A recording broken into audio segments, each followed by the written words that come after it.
Dang it, Inoue.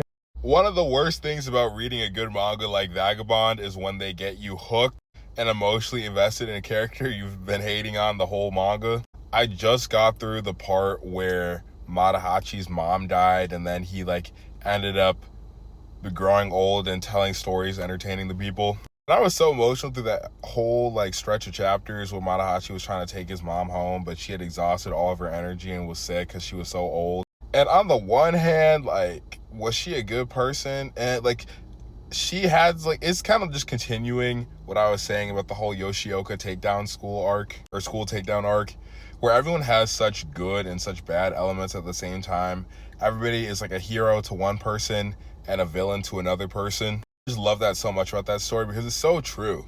The older you get, you realize the people who dead ass borderline saved your life will be someone who violently hurt someone else in their life.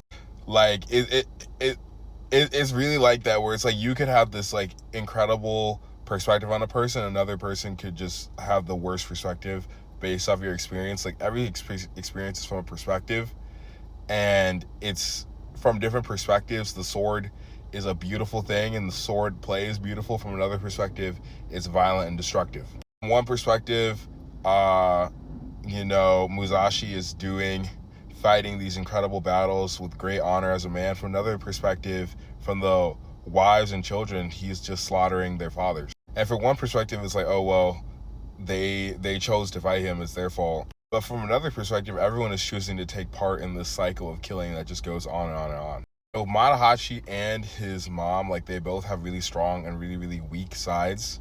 She was a strong woman who could push through so much, but at the same time, she couldn't accept aspects of her own son and lashed out and blamed other people for her own son's, were really his own son's weakness in character and lies, even if she actually did have some awareness. And I thought it was really nice and realistic how Matahachi had this self-awareness to his lies and dishonesty and kept trying to get better, but then he would find himself telling white lies, going through that whole thing. And then her death actually really, really wrecked me, I'm not gonna lie.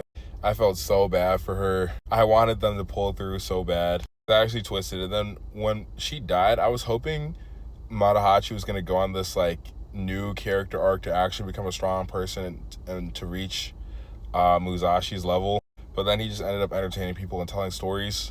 And from one perspective, it's wow, you never really went out and become great. But from another, it's the greatness that we just saw was killing people. So maybe it's good that he's just instead entertaining and inspiring them. But yeah, those are my thoughts. I'm only I think I'm at 280, chapter 280 right now. I think there's only goes up to 327, so I'm within that